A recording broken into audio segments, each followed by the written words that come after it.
고린도전서 13장 4절부터 7절까지입니다.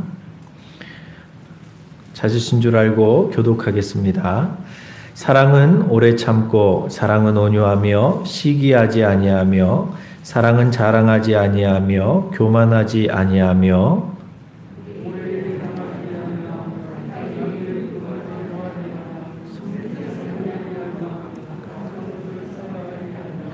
불의를 기뻐하지 아니하며 진리와 함께 기뻐하고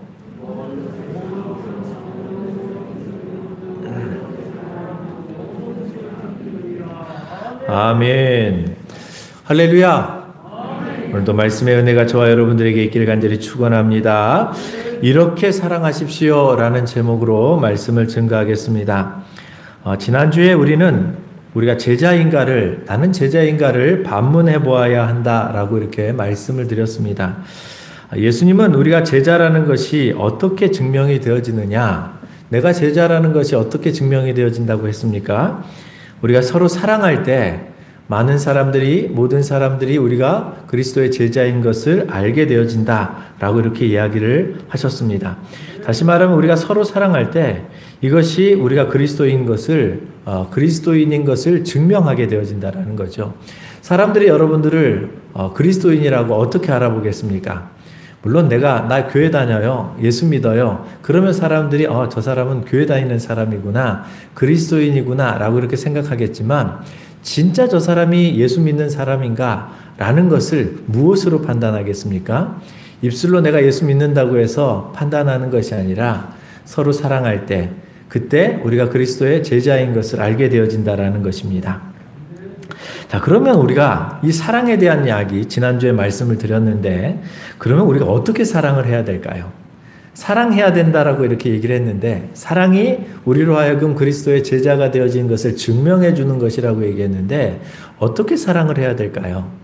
사실 여러분, 예수님께서는 이렇게 말씀을 하셨죠. 내가 너희를 사랑한 것 같이 너희도 서로 사랑하라. 그럼 여러분, 우리가 예수님이 어떻게 사랑하셨는가를 우리가 생각해 보면 우리가 이렇게 사랑해야 되는구나 알 수 있게 되어지는 거거든요. 그런데 이 예수님의 사랑이 어떤 사랑입니까? 예수님의 사랑은 목숨을 바친 사랑이에요. 다 내어주는 사랑이었죠. 이것을 위해서 병든 자를 고치시고 그리고 죽은 자를 살려내시고 목마른 자를 마시우게 하고 배고픈 자를 5,000명이나 또 먹이시고 또 4,000명을 또 먹이시기도 하셨습니다. 뿐만 아니라 마음이 상한 자를 고치시고 위로해 주시기도 하셨고 마침내는 우리의 죄를 담당하기 위해서 십자가를 지시고 당신의 생명까지 내어주신 그런 사랑입니다. 자, 이런 사랑은요, 목숨을 내어주는 사랑이죠. 몸을 바쳐서 목숨까지 내어주는 사랑이죠. 자, 그런데 여러분, 예수님의 사랑이 이것만 있었던 것은 아닙니다. 예수님의 사랑이 그렇게 주는 사랑도 있었지만 이렇게 한없이 베풀어주는 사랑도 있었지만 견디는 사랑도 있었던 것이죠. 어떤 사랑입니까? 자기 백성들이 주님을 알아보지 못하고 예수님을 비난하기 시작합니다. 자기 땅에 오셨는데, 왕이신 예수님이 이 땅에 오셨는데 백성들이 예수님을 비난하기 시작합니다. 예수님을 조롱합니다. 예수님의 체면을 무너뜨리기도 합니다. 고대 사회에서는 체면이 너무너무 중요했는데 그 체면을 무너뜨려요. 그리고 또한 예수님의 인격을 모독하기도 합니다. 오히려 어떤 때는 돌을 던지기도 하고 뒤에서 음모를 꾸며서 예수님을 비방하며 법적인 소송까지 가게 되어집니다. 그런데 또 백성들에게 손가락질도 받게 만들지요. 근데 예수님은 이 모든 것들을 견뎌내셨습니다. 이것을 우리는 견디는 사랑이라고 표현할 수 있을 것 같아요. 사랑이 어떤 사랑이 있을까? 주는 사랑이 있죠. 그리고 또 한 가지의 사랑은 견디는 사랑이 있는 것입니다. 자, 그렇습니다. 자, 이것을 사도 바울이 오늘 우리에게 고린도 13장에서 구체적으로 견디는 사랑에 대해서 이야기를 하는데 오늘은 이 주는 사랑과 이 고린도전서 13장에 오늘 읽었던 본문을 중심으로 또 견디는 사랑 이 두 가지를 가지고 우리가 이렇게 사랑해야 되는구나. 사랑의 방식에 대한 이야기를 해보려고 합니다. 자, 사람들은 다 저마다 사랑하는 방식이 있죠. 사람을 사랑한다. 자, 사랑 얘기하면 또 나름대로 정의되어지는 자기만의 정의가 있습니다. 그래서 자신들만의 사랑의 정의를 가지고 사랑을 규정하고 또 그렇게 규정되어진 사랑을 가지고 사랑을 하게 되어지는 것이죠. 자, 아낌없이 주어야 하는 것이 사랑이다. 주는 사랑을 사랑이라고 생각하시는 분들이 있습니다. 이런 분들은 주는 사랑이 아니면 주는 사랑에 많이 이렇게 집중되어져 계시죠. 그래서 내가 뭔가 다른 사람을 돕거나 또 주지 못하면 사랑을 하지 못했다라고 생각을 하는 분들이 계시는 것이죠. 그렇습니다, 여러분. 사실은 이 사랑, 이 주는 사랑이 우리에게 있어서는 가장 익숙한 사랑이에요. 왜냐하면 사랑하면 한없이 우리는 주는 것을 생각하기 때문이죠. 그래서 여러분, 아낌없이 주는 것, 이걸 사랑이라고 우리가 생각하지 않습니까? 그렇습니다. 성경도 이 이야기를 하죠. 예수님께서 그런 주는 사랑을 하셨기 때문에 그렇습니다. 그런데 이 주는 사랑에 참 이렇게 참 모델이 되어졌던 한 분이 계세요. 그분이 누구냐면 탤런트인 정혜리 권사님이십니다. 한 번은 제가 정혜리 권사님의 이 간증을 한번 들었습니다. 간증을 듣다 보니까 그분이 이런 고백을 하세요. 자, 월드비전을 통해서 아프리카 아이들을 후원을 하고 있었어요. 여러 많은 이제 아이들을 후원을 해서 그들을 위해서 기도하고 그리고 사람들에게 제가 후원하는 아이들이에요. 그러면서 이제 자기 마음으로는 내 아이다. 내가 이 아이를 양육하는 거야, 키우는 거야 하고 마음으로 품고 있었던 것이죠. 자, 그런데 어느 날, 녹화를 하는 어느 날, 월드비전 간사님이 오셔서 이제 쪽지를 하나 주고 가셨어요. 그게 이제 정혜리 권사님에게 전달이 되어졌습니다. 근데 그 쪽지에 이렇게 쓰여져 있었어요. 가나 조슈아, 말라리아로 사망. 이렇게 쓰여져 있는 것입니다. 조슈아라는 아이를 이렇게 후원을 하고 있었는데 그 아이가 말라리아에 걸려서 치료를 하고 있었는데 이 치료를 감당할 체력이 안 돼가지고 영양실조로 인하여서 체력이 안 되어져서 결국 사망을 하게 되어졌다라는 것입니다. 자, 그 쪽지를 받아들고 아이고 어떻게 마음이 아팠지요. 자, 하지만 여러분 그래도 드라마 녹화를 해야 되잖아요. 그래서 마음의 아픈 마음을 가지고 이제 또 드라마도 녹화를 하고 그리고 이제 모든 일을 마치고 집에 이제 돌아가게 되어졌답니다. 그리고 이제 집에 돌아가서 다 씻고 나서 밤에 권사님이 이제 기도를 하세요. 이제 기도하는 시간을 정해놓고 늘 기도를 하고 계셨다는데 기도를 하는데 문득 하나님께서 자기 마음에 이런 마음을 주시더라는 거예요. 나는 이런 사람이구나. 내 아이라고 사람들에게 이야기하고 다니면서 그 아이가 죽었다는데 나는 드라마를 찍고 있었구나.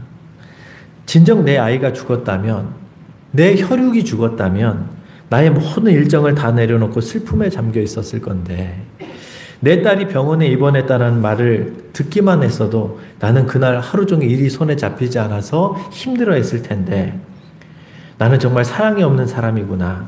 내 아이라고 사람들에게 말하고 다니면서 그러면서 자기가 사랑이 없는 사람이라고 생각이 들었다라는 거예요. 여러분, 정혜리 권사님이 많은 아이들을 그때에도 후원을 하고 있었어요. 어떤 사람들은 돈을 벌면 그것을 가지고 재투자를 하고 또 건물을 사거나 해서 자산을 늘리는데 이분은 자신에게 들어오는 모든 수입을 가지고 자기를 위해서도 썼지만 그러나 그것을 다른 어려운 월드비전을 통해서 아프리카의 아이들을 돕는 데 계속 이렇게 그 물질을 쓰고 있었단 말이죠. 근데 그분이 스스로 나는 사랑이 없는 아이구나 라는 생각이 들었다라는 것입니다.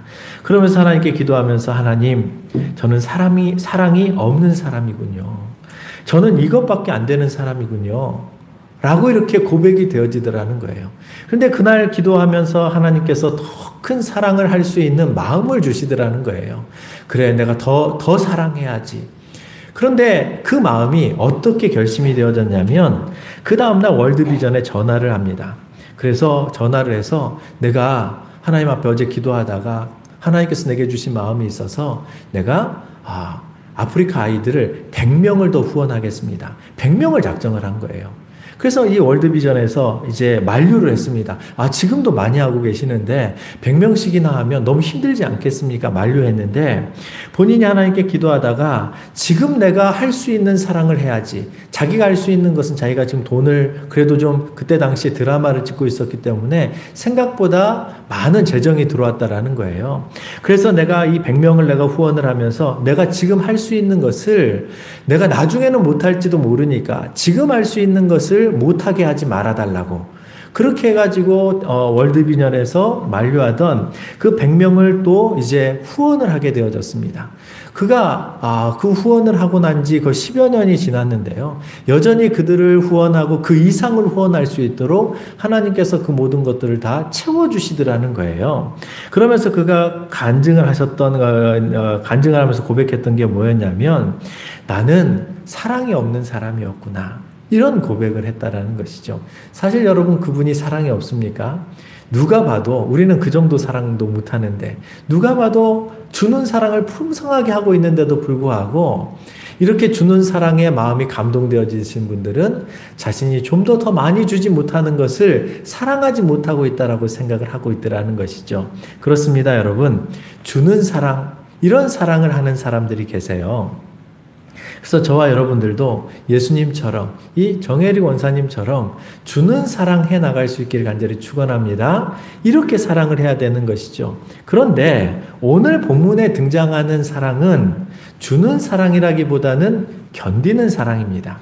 자, 오늘 본문이 뭐라고 얘기합니까? 17절에 보면 모든 것을 참으며 모든 것을 믿으며 모든 것을 바라며 모든 것을 견디느니라 라고 얘기를 해요. 그런데 이 견딘다라는 이야기가 굉장히 독특하지 않습니까? 사랑하는데 왜 견뎌요? 사랑은 좋은 것 아닌가요? 내가 어떤 사람을 사랑하게 되어지면 일단은 어떤 마음이 먼저 들어오냐면 좋아하는 마음이 먼저 들어옵니다. 그래서 사랑하게 되어지지 않았나요? 여러분의 남편을 사랑하게 될 때 여러분 사랑이 먼저 들어왔습니까? 좋아하는 마음이 먼저 들어왔습니까? 분명히 좋아하는 마음이 먼저 들어왔어요. 좋아하는 마음이 들어와서 그 마음이 커져서 사랑까지 가는 거거든요. 자, 그런데 오늘 본문에 등장하는 사랑은 오래 참고 온유하고 시기하지 않고 자랑하지 않고 교만하지 않고 무례히 행치 않고 자기 유익을 구하지 아니하고 성내지 아니하고 이런 모든 것들은 좋아하는 것과 관련되어져 있지 않아요. 어떤 면에서는 내가 상대방을 좋아하기보다는 상대방으로부터 내가 피해를 받고 아픔을 당하고 있는데 그것을 견뎌내는 것이 사랑이다라고 이렇게 얘기하는 것이죠. 그래서 이 바울이 특별히 고린도전서 13장에서 얘기를 하는 이 사랑 가운데 제가 견디는 사랑 3가지를 제가 추려봤어요. 굉장히 많은데 다 얘기할 수는 없고. 그래서 첫 번째 무엇을 보게 되어졌냐면 사랑은 오래 참는 것이다. 견디는 사랑의 첫 번째는 오래 참는 것이다 라고 이렇게 이야기를 하는 것이죠. 여러분, 한 번은 한복 명장으로 알려져 있는 이영희 권사님께서 간증을 하시면서 이런 얘기를 했습니다. 자신이 결혼할 때 얘기를 하셨어요. 자기가 결혼을 하게 되어질 때 이제 신랑 되시는 남편분이 그때 좀 나이가 좀 많으셨대요. 자, 많았는데 왜 결혼을 안 하고 계시냐라고 물어봤더니 그 남편이 그렇게 얘기를 했어요. 어머니를 모셔야 되는데 이 어머니를 모셔야 될 여자를 못 만났다라는 거죠. 결혼을 못한 이유가 어머니를 모실 사람이 없었다라는 거예요. 근데 이 권사님이 그때 그 어머니 제가 모실게요 하고 자기가 모시겠다고 하고 해서 이제 결혼을 하게 되어졌습니다. 정말 여러분 결혼을 하고 나니까 시어머니에게 엄청난 시집살이를 하게 되어졌다라는 거예요. 시집살이를 어느 정도 엄청나게 했냐면 그때 예를 하나 들어주는데 심지어는 신혼 초에 어머니가 그 신혼 부부는 또 각방을 따로 써야 되잖아요. 어머니가 거기에서 남편하고 자기 그 사이에서 주무셨대요. 그러니까 그 정도로 어머니가 아들을 사랑하고 또 아들도 어머니에게 그토록 효도하였다라는 거예요. 그러다 보니까 어머니를 모실 사람을 또 며느리로 맞이하려고 했었던 것을 결혼 대상자로 생각했으면 또 어느 정도인지 아시겠잖아요. 자, 그래서 그가 이제 남편도 엄청 효자였는데 또 그러다 보니 또 시집살이도 어마어마하게 했다라는 거예요. 그러면서 이제 17년을 어머니를 모시고 살았답니다. 어머니가 이제 나중에 소천하게 되셨는데요. 그분이 이제 간증하면서 고백하는 게 뭐냐면 지나간 세월을 보니까 어머니를 그렇게 시집살이 하면서 인내하면서 그분을 섬겼던 것이 그게 오래 참았던 것이 그게 사랑이었다라고 이렇게 고백을 하시더라고요. 그렇습니다, 여러분. 오래 참아주는 것, 이게 사랑이죠. 왜냐하면 여러분, 오래 참는 것, 누가 오래 참습니까? 여러분, 어떤 것을 오래 참는다라고 표현을 해요? 내게 아픔을 주고 상처를 주지만 그를 주님을 생각하면서 인내해주고 기다려주는 것.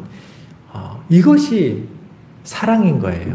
우리가 누구에게 뭔가 막 주는 사랑, 그러면 내 마음도 막 이렇게 마음이 편해지고 내 마음도 행복해지고 이런 것도 주는 사랑이 갖게 하는 어떤 그런 사랑의 행복이지만 사실 여러분 인내하는 사랑, 그리고 견디는 사랑은 사실은 그 마음속에 아픔이 있어요.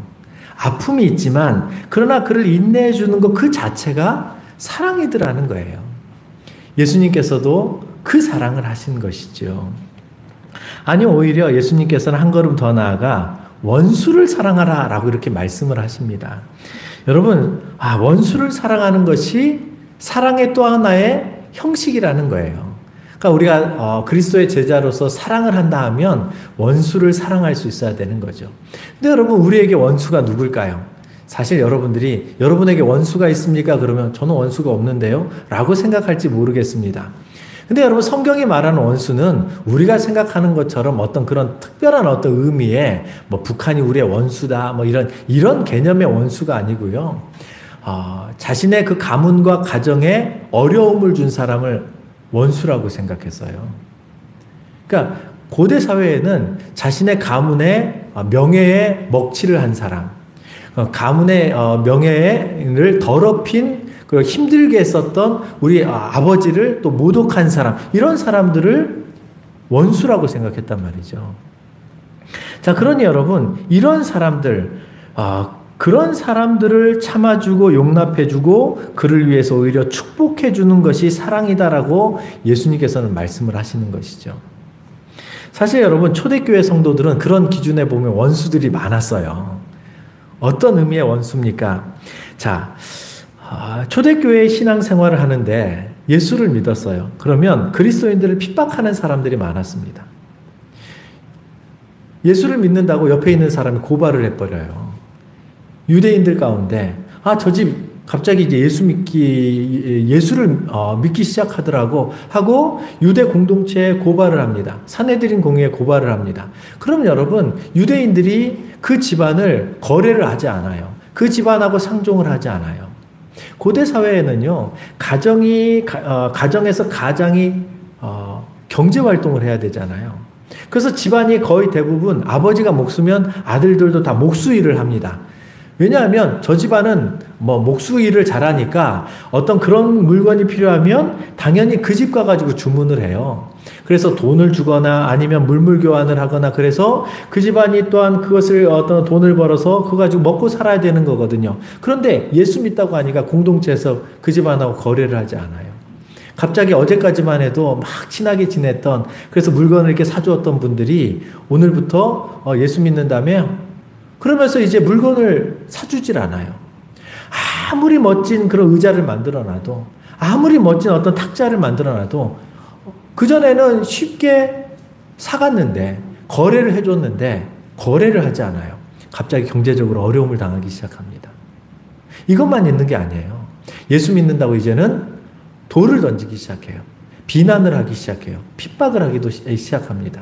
지금도 여러분 이스라엘에 예수 믿는 사람들을 메시아닉 주라고 불러요. 유대인이지만 예수님을 믿고 있는 사람들. 자, 그런 사람들을 메시아닉 주라고 표현하거든요. 자, 그런데 그 사람들이 예수를 믿는다라는 것이 주변에 이제 알려지잖아요. 저 집이 예수 믿는, 갑자기 이제 우리가 여호와 하나님을 믿는데 예수를 믿어. 그러면 지나가다가 그 집에 돌을 던집니다. 유리창을 깨고 가요. 사람들이 나오면 막 손가락질을 합니다. 그래서 이제는 막 무서워요. 왜? 돌을 던지니까요. 생명의 위협을 느낍니다. 사람들이 아는 척을 하지 않아요. 이런 사람들을 성경에서는 원수라고 불러요. 우리를 핍박하는 사람, 우리를 조롱하는 사람, 그리고 우리를 힘들게 하는 사람, 그래서 옆에 있는 사람이 나를 고발한 사람, 이런 사람을 원수라고 불렀단 말이죠. 그런 사람을 어떻게 하라고요? 위에서 오히려 축복하면서 기도해라 라고 얘기를 합니다. 왜냐하면 너의 억울함은 내가 신원해 줄 테니까 너는 오히려 그들을 축복하면서 기도해 주라고 얘기한단 말이죠. 자, 초대교회에 그런 사람들이 참 많았어요. 주변에 어제까지만 해도 자기하고 친했는데 자기를 고발해가지고 자기 예수 믿는다고 고발해가지고 사람들하고 관계를 끊게 만들고, 자, 그러면서 어떤 때는 멸시를 당하기도 하고 공동체에서 쫓겨나기도 하고 또 가정이 무너지고 직장에서 쫓겨나기도 합니다. 자, 여러분, 스데반 같은 경우에는요, 스데반과 스데반의 이 가족들에게 있어서는 사울은 원수일 수 있죠. 왜냐하면 스데반이 리버디노 회당에서 복음을 전했습니다. 복음을 전했더니 예수 전한다고 돌을 던져서 그 자리에서 돌에 맞아 스데반이 죽게 되어지거든요. 근데 이 모든 것을 집행하고 있었고 거기에 책임자로 누가 있었냐면 나중에 바울이 되어졌던 사울이 그 자리에서 팔짱 딱 끼고 그것을 지켜보고 있었단 말이죠. 스데반에게 있어서 원수는 누굴까요? 사울이죠. 그런데 여러분, 그 사울을 하나님께서 변화시켜서 나중에 주의 큰 사역자로, 오늘 고린도전서를 쓰게 한 성경의 기록자로 하나님께서 세우십니다. 그렇습니다, 여러분. 오히려 스데반은 오히려 그들을 저주하면서 목숨을 잃었던 것이 아니라 오히려 하나님께서 눈을 열어주시니 천국에 주님이 서 계신 것이 보였단 말이죠. 그러면서 예수님과 똑같은 기도를 하고 순교를 해요. 아버지, 저들이 하는 일을 저들이 알지 못합니다. 저들을 용서해 주십시오. 그리고 순교를 한단 말이죠. 그렇습니다, 여러분. 사랑은 오래 참아주는 것이죠. 오래 참아주고 예수님 때문에 오래 참아주고 그리고 원수도 사랑하는 것, 이것이 사랑이라는 거예요. 그래서 여러분, 주는 사랑도 있지만 견디는 사랑 첫 번째는 오래 참아주는 것이죠. 사실 여러분, 저와 여러분들이 누군가가 오래 참아줘서 가정도 평안해진 것이고요. 또 공동체에서도 평안해지는 것입니다. 두 번째로, 견디는 사랑의 두 번째는 온유한 것이 사랑이다라고 얘기를 해요. 이게 견디는 사랑의 두 번째입니다. 사실 내가 좋아하는 사람들에게 부드럽게 대하고 친절하게 대하는 것은 여러분 누구나 알 수 있는 일이죠. 나에게 잘해주고 잘 대해주는 사람에게 내가 그들에게 항상 웃음을 띠고 친절하게 대하고 부드럽게 대하는 것은 여러분 예수를 믿지 않아도 누구나 다 할 수 있는 일들입니다. 오히려 자신에게 잘해주는 사람에게 예를 들어서 화를 내거나 짜증을 내는 사람이 있다면 그 사람이 이상한 사람이죠. 왜냐하면 자기에게 잘해주는데 왜 짜증을 내요? 왜 그 자기를 잘해주는 사람에게 화를 내거나 부드럽게 대하지 못합니까? 오히려 그런 사람들이 나중에 이제 비난을 받을 수 있게 되죠.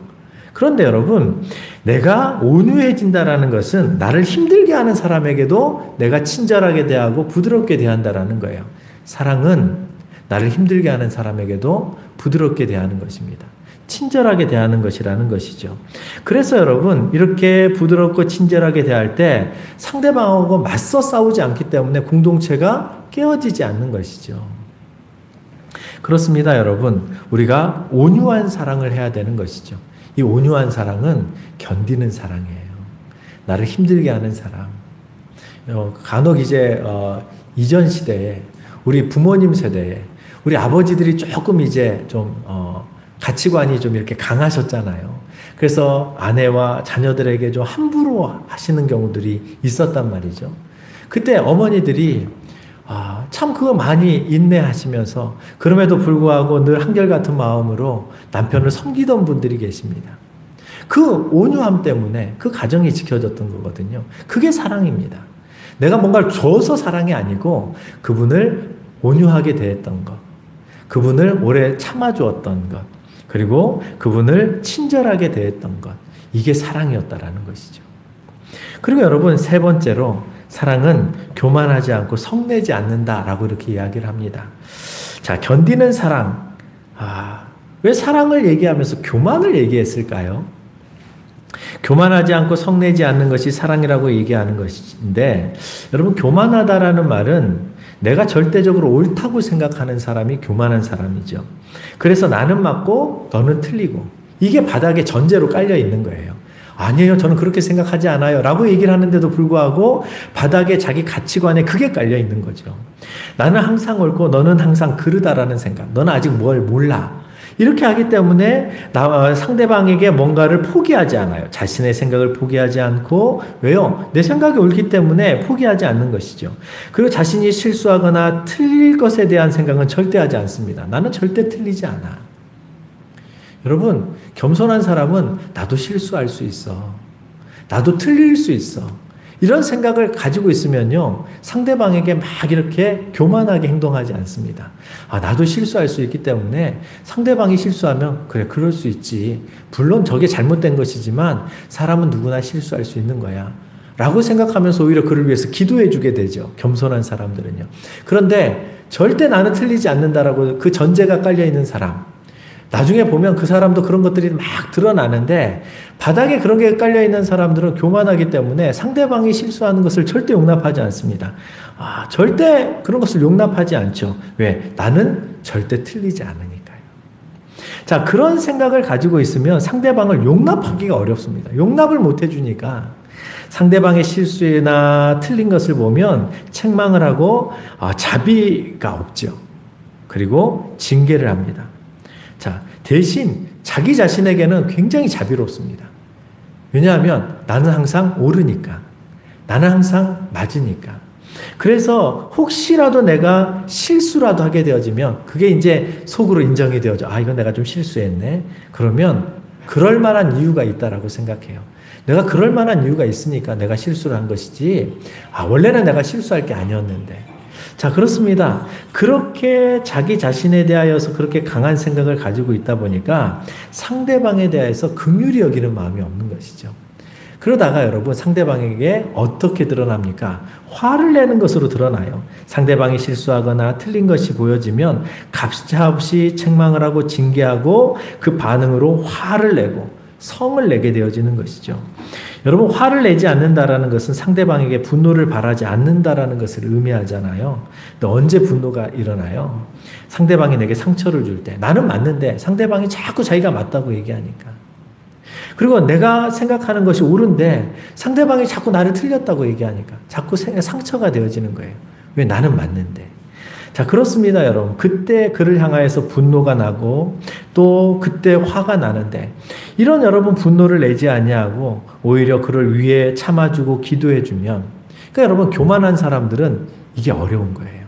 근데 겸손하게 되어지면, 자신의 마음을 낮추면 나도 실수할 수 있는데, 그렇게 생각하면 여러분, 상대방을 저분도 실수할 수 있지 하고 용납해 줄 수 있고 오히려 기도해 줄 수 있는 것이죠.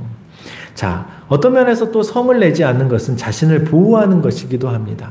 왜냐하면 성을 내가지고 화를 내서 수없이 많은 더 큰 문제를 일으키는 경우가 많기 때문이죠. 오히려 그 화를 인내하여서 하나님께 기도하면 하나님께서 그 은혜 안에서 문제를 풀어나가실 수도 있는데, 화를 내가지고 문제가 더 풀기 어렵게 꼬여지는 경우가 있는 것이죠. 사도 바울이 2차 선교여행을 가기 전에 화를 낸 적이 있습니다. 결국 바나바와 엄청나게 다투게 되어지죠. 바울의 입장에서는 마가를 데리고 가는 것이 절대 용납이 되어지지 않았어요. 왜냐하면 마가로 인하여서 선교팀 자체에 사기가 떨어지고 사역하다가 중간에 돌아가 버리면 얼마나 여러분 사람들이 힘을 잃어요. 그래서 반대를 했는데, 바나바는 그래도 좀 한번 좀 기회를 한번 줍시다 라고 얘기를 했는데, 바울은 절대 그거 용납하지 않고 화를 냈단 말이죠. 사실은 여러분, 그 당시에 바울의 입장을 보면, 여러분, 바울이 고린도전서 13장을 쓸 때의 모습을 보면 본인은 교만한 사람이었던 거죠. 겸손하지 못한 사람이었죠. 왜요? 그러니까 마가를 용납하지 못하는 것이죠. 자, 그런데 여러분, 그로 인하여서 어떤 문제가 발생을 하게 되어집니까? 바나바와 함께 사역이 진행되어져야 되는데, 그로 인해 결국 물론 나중에 합력하여 선을 이루게 하셔서 선교를 계속 진행하게 하시지만 그러나 결국 자기를 그렇게 이끌어주고 자기를 세워주고 자기를 그렇게 바울이 되어질 수 있도록 위대한 사도가 되어질 수 있도록 자기를 역사의 현장으로 이끌어내준 바나바를 잃게 되어져요. 바나바와 관계가 깨어져서 이후로 바울과 바나바의 어떤 이야기가 한 번도 등장하지 않습니다. 관계가 완전히 깨져 버린 것이죠. 그렇습니다, 여러분. 사람을 잃어버리게 되어진 것이죠. 여러분, 말씀을 맺으려고 합니다. 우리가 어떻게 사랑해야 될까요? 남을 돕는 것, 사랑이죠. 그래서 남을 돕고 사랑하는 것. 그러나 남의 필요를 채우는 것도 사랑입니다. 이건 주는 사랑이죠. 하지만 여러분 사도 바울이 얘기한 것처럼 오래 참아주고 상대방을 친절하게 대하고 겸손하게 다른 사람을 존중하면서 또 부드럽게 대하고 성내지 않고 그를 용납해 주는 것, 이것도 견디는 사랑이라는 것이죠. 저와 여러분도 이번 한 주간을 살아가실 때 이런 사랑을 하고 살아갈 수 있기를 간절히 축원합니다. 기도하겠습니다.